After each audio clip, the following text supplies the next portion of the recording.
బుద్ధిమంతుడు, కష్టపడి చేస్తున్నాడు, ఏ అలవాట్లు లేవు, తీసుకోండి అని చెప్పి వెంటనే 1 వీక్లో అమ్మేసేసి డబ్బులు ఇచ్చాను. ఆ డబ్బులు తీసుకొని అలా విజయవాడ ప్రయాణం అలా విజయవాడలో దాన్ని నా 15 పైసలు వాటా ఒరిజినల్గా అనుకున్నదల్లా ఈ షేర్ కూడా కొనేటప్పటికి 50 పైసలు అయింది నాకు. ఈక్వల్ పార్ట్నర్, ఇంకో ఆయన నేను ఇద్దరు ఈక్వల్ పార్ట్నర్స్. బట్ బిజినెస్ చేయటం, వర్కింగ్ అంతా నేనే చేసేవాడిని. ఆయనకి అంత నాలెడ్జ్ కూడా ఉండేది కాదు. ఆయన కూడా గ్రాడ్యుయేటే కానీ అంత నాలెడ్జ్ ఉండేది కాదు. అయ్యన్న గారని ఆయన ఉండేవాడు. ఇక అప్పుడు బిజినెస్ చాలా బాగా చేసుకుంటూ వచ్చేవాడిని. ఏంటంటే బిగినింగ్లో వచ్చినప్పటి నుంచి ఆ నాటకం కమిట్ అయ్యి ఉన్నాను వాళ్ళ దగ్గర. ఇంత ప్రాక్టీస్ చేసి ఇది చేశారు, పరిస్థితులకు వెళ్తున్నాము, నువ్వు రాకపోతే ఎట్లా అని చెప్పి అడిగితే అందులో హీరో పాత్ర సరే నేను వెళ్ళేవాడిని. దానికి ఎట్లా అంటే రిహార్సల్ చేయాలి. వాళ్ళందరూ ఉండేదేమో ఏలూరులో ఉంటారు, రిహార్సల్ చేయాలంటే నేను ఉండేదేమో విజయవాడ.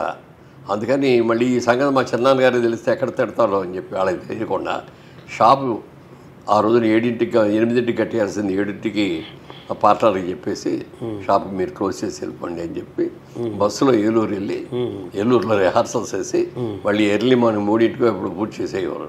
3 దాకా చేసి 3ంటికి బయలుదేరి మళ్ళీ వచ్చేసి మళ్ళీ నెక్స్ట్ డే 9 o'clockకి షాప్కి వెళ్ళిపోయాను. అలా కొన్నాళ్ళు చేశాను. తర్వాత నాటకాల మీద ఒక ఇంట్రెస్ట్ కలగటం, తర్వాత నేను పార్ట్నర్ అయిపోయిన తర్వాత నేను కూడా నాటకాలు వేయటం ఇవన్నీ జరిగాయి. సార్, మీకు నాటకాలని ఎలా నటించాలి, ఎలా చూడాలి, ఎలా మాట్లాడాలి, అలా ఎదుటి కాంబినేషన్ పాత్రలతో ఎలా ప్రవర్తించాలి, ఇవన్నీ మీకు ఎవరైనా గురువులు ఎవరు ఉన్నారా నాటక రంగంలో? అదే ఒరిజినల్గా చెప్పాలంటే ముందు గురువులు ఏంటంటే మేము ఒక నాటకం చెవ్ అని తమిళ్లో ఒక రైటరు, పొలిటీషియన్ ఆయన ఉన్నాడు. ఆయన నాటకాలు చెవు నాటకాలు అని అంటే బ్రహ్మాండమైన ఫేమస్. అక్కడ చాలా 1 yearలో 100 ప్రదర్శన చేయటం అట్లాంటివి కూడా చేశాడు ఆయన. ఆయన వేసిన నాటకాలని మండలికి సత్యాన్ని గారని క్రోమ్టన్స్ కంపెనీలో పెద్ద సీనియర్ ఇంజనీర్ ఆయనకి నాటకాలు అంటే ఇష్టం. ఆయన వాళ్ళ ఆవిడకి తమిళ్ బాగా తెలుసు, ఆవిడ ట్రాన్స్లేట్ చేసి మాకు ఇచ్చేది. మేము పర్మిషన్ తీసుకొని ఆ నాటకాలు మేము వేసేవాళ్ళం. ఆ వేసే టైంలో అందులో కూడా హీరో క్యారెక్టర్ నాది, కృష్ణుడు క్యారెక్టర్ అంటే కలియుగ కృష్ణుడు మానవావతారంలో వచ్చిన దాని క్యారెక్టర్ అది. దాంట్లో ఆల్ ఇండియా రేడియో నుంచి ఇద్దరు ఆర్టిస్టులు తీసుకున్నాను, నండూరు సుబ్బారావు గారు, సి రామ్మోహన్ రావు గారు అని వాళ్ళిద్దరిని. ఆ సి రామ్మోహన్ రావు గారు అన్న ఆయన నాకు డైలాగ్ ఎలా చెప్పాలి, ఎక్కడ వదలాలి, ఎక్కడ లాగాలి, ఎక్కడ ఒత్తు చేయాలి, ఇవన్నీ వాళ్ళు రేడియో వాళ్ళు బాగా ఇది. నేను అప్పుడు కొద్దిగా రేడియో నాటకాలు కూడా వేసేవాడిని. సో ఇవన్నీ కూడా ఇక్కడ వాళ్ళ దగ్గర నుంచి డైలాగ్ ఎలా చెప్పాలి ఇది అనేది వాళ్ళ దగ్గర నేర్చుకున్నా. తర్వాత విన్నపకోట రావణ పంతులు గారు, ఆయన కూడా దాంట్లో ఒక క్యారెక్టర్ చేసేవారు. ఆయన మాకందరికీ మేకప్లు వేయటం కానీ, ఆయనకున్న అనుభవంతో కొన్ని సలహాలు ఇవ్వటం కానీ అవన్నీ చేసేవారు. అలా నాటకాలు వేసుకుంటూ వచ్చిన తర్వాత సినిమా ఆఫర్లు రావడం మొదలుపెట్టి అప్పటికేం బిజినెస్ చాలా సక్సెస్ఫుల్గా బ్రహ్మాండంగా జరుగుతుంది. నేను చెప్పేశాను, నేను బిజినెస్ మ్యాన్ అవ్వాలనుకున్నా, అయిపోయాను, బిజినెస్ చాలా బాగుంది, ఇప్పుడు దీని వదిలి నేను రాను, నాకు వద్దంటే వద్దాను. సినిమాలు వద్దన్నారా? తర్వాత సోమన్ బాబు గారు ఒకసారి ఏదో షూటింగ్కి అక్కడికి వచ్చారు విజయవాడ. ఆయనకి నాకు ఒక కామన్ ఫ్రెండ్ ఉండేవాడు విజయవాడతో. అతను అంతకుముందు సినిమాల్లో వేషాలు ట్రై చేసి సక్సెస్ కాలేదు, వచ్చేసాడు విజయవాడ. అతను సోమన్ బాబు గారు వచ్చారు అని తెలియగానే నేను రాజ్బాబు, నా పేరు రాజ్బాబు గారు, సోమన్ బాబు గారు వచ్చారు, హోటల్లో ఉన్నారు, నాకు బాగా మంచి ఫ్రెండ్, నేను వెళ్తున్నాను ఆయనతో మాట్లాడటానికి, మీరు కూడా వస్తారా అన్నాడు. నేను వస్తే బాగోదేమో కదా అన్నా. లేదు నాకు బాగా ఫ్రెండ్ రండి అన్నాడు. సరే ఇది చూద్దాం, సోమన్ బాబు గారిని చూడటం కదా, సినిమా యాక్షన్ చూడాలని ఉంటుంది కదా. వెళ్ళాం కూర్చున్నాం, మర్యాదగా పిలిచాడు, కూర్చోబెట్టాడు, ఏదో కాఫీలో ఇచ్చాడు. నా ఇంకా చూస్తున్నాడు. ఏంటి సార్ అన్న. ఏం లేదు, మీరు ఏం చేస్తున్నారు ఏంటి అని అంటే, ఇట్లా బిజినెస్ మ్యాన్ అండి, బిజినెస్ చేస్తానండి, బాగుందండి, సినిమాల్లో పనికి వస్తారండి, వై డోంట్ యు ట్రై అన్నాడు. నాకు ఆఫర్స్ వచ్చిన మాట కూడా వాస్తవం అండి. నా ఫ్రెండ్స్ కూడా చాలా మంది ఉన్నారు. క్రాంతికుమార్ గారు నాకు క్లోజ్ ఫ్రెండ్, క్లాస్మేట్స్ మేము. కృష్ణ గారు, క్రాంతికుమార్ గారు, తర్వాత విజయేంద్ర ప్రసాద్ గారు, రాజమౌళి గారు ఫాదర్, సిఆర్రెడ్డి కాలేజీలో స్టూడెంట్స్ మేమందరం. వాళ్ళందరూ కూడా పిలిచినా కూడా వెళ్ళలేదండి అని.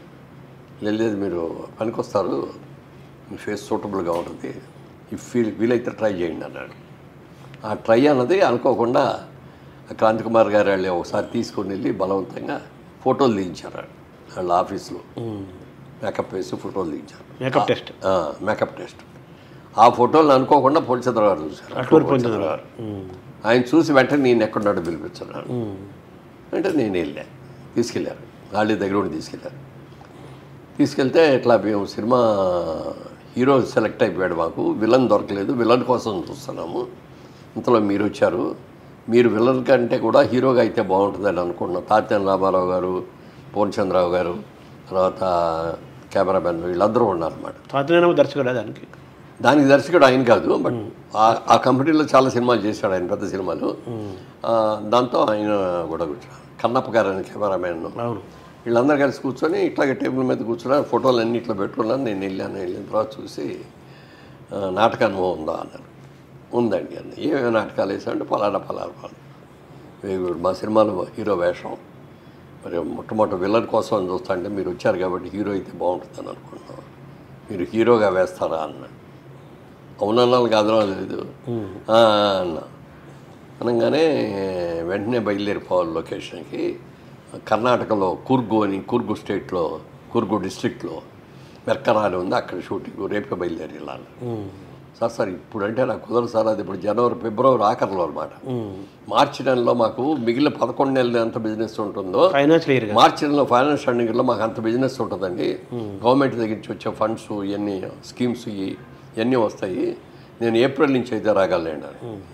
ఏప్రిల్ కుదరదు, మీకు ఒక రోజు టైం ఇస్తాను, వాళ్ళు బయలుదేరి విజయవాడ వెళ్ళండి, ఈ పళ్ళు చూసుకొని తిరిగి రండి, రేపు రాత్రికే బయలుదేరి ఎల్లుండి కుదిరి ఇక్కడ ఉంటారు అని చెప్పారు. గిరిబాబుని కూడా అక్కడే పరిచయం చేసి గిరిబాబుని అడిగారు, మరి గిరిబాబు గారు మీరు నిన్నటిదాకా హీరో అనుకున్నాం, మిమ్మల్ని విలన్ కోసం వెతికాము, ఈయన వచ్చేటప్పటికి ఈయన బాగున్నాడు, ఈయన హీరో అయితే బాగుంటుంది అనుకున్నాం, మీకు అభ్యంతరం అయితే విలన్ వేయగలరా? యాక్చువల్గా ఆయన హీరో అనుకున్నారు, మిమ్మల్ని విలన్ అనుకున్నారు, రివర్స్ అయిపోయింది. విలన్ నన్ను అనుకోలే, విలన్ కోసం చూశారు. నన్ను చూసిన తర్వాత ఈయన విలన్ కంటే కూడా హీరోకి బాగుంటాడు అయిన తర్వాత గిరిబాబుని అడిగితే నాకే అభ్యంతరం లేదండి ఏదని చేస్తాను. అలా జగమేమా స్టార్ట్ అయింది. అంటే మామూలుగా మీకు శోభన్ బాబు మీ జీవితంలో చాలా ముఖ్యమైన వ్యక్తిగా ఇప్పుడు మరోసారి ఇంకా పవర్ఫుల్గా అనిపిస్తుంది. అంటే మీరు రియల్ ఎస్టేట్ చేయాలి, భూమి మీద డబ్బులు ఇన్వెస్ట్ చేయాలి, చాలా బాగుంటుంది అని చెప్పి ఈరోజు ఈ జైబేరి అనేది రియల్ ఎస్టేట్లో మీరు ఇంత పేరు తెచ్చుకోవడానికి, ఇంత సంపాదించడానికి కారణం శోభన్ బాబు ఎలా మూలమయ్యారో సినిమాల్లోకి రావడానికి కూడా శోభన్ బాబు ఇండైరెక్ట్గా ఆయనకి ఇన్స్పిరేషన్ పనిచేసింది. దాని తర్వాత ఏమైందంటే క్రాంతి కుమార్ గారు వాళ్ళు శారదా అనే సినిమా తీశారు. అవును, విశ్వనాథ్ గారు డైరెక్టర్లో, శోభన్ బాబు గారు శారదా ఇద్దరు హీరోయిన్స్. సత్యాని గారిది ఏమో ఒక బ్రదర్ క్యారెక్టర్, చాలా అప్పుడు దాకా విలన్గా వేసాను, పెద్ద సెంటిమెంటల్ క్యారెక్టరు. ఆ షూటింగ్ రాజమండ్రిలో జరిగేది.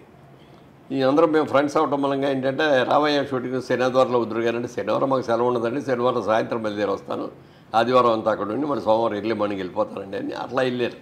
ఒక నెల రోజులు షూటింగ్ ఉంటే 4 వారాలు కూడా వెళ్ళాం. అప్పుడు ఇంకా బాగా పరిచయం అయింది శారదా సినిమా మూలంగా.